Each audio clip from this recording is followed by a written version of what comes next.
Mayong adlaw, nagpakita og gila sa lumba sa bangka ang mga misalmot sa Idil Fitr Open Bangkarera nga gipahigayon sa Barangay Darong, Santa Cruz, Davao del Sur niadtong adlaw nga Domingo.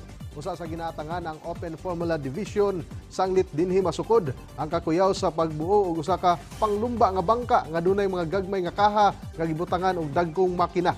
Matag tuig ginahimo ang mga aktibidad sa mga kaigsuonang Muslim.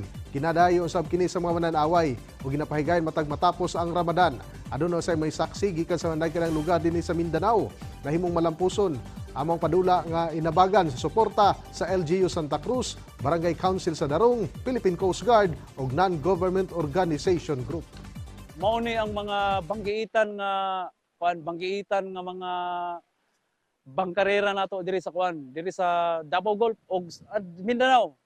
Samtang temporaryo nga giundang ang pagpahigayon og trekking ug hiking activities sa Mount Culago sa Bukidnon Province tungod sa resinating sunog sa kalasangan kon grass fires. Epektibo na itong Abril 15 ang maong kamanduan sanglit delikado na ang mahimong epekto niini sa init nga panahon sa kabukiran da sa Bukidnon.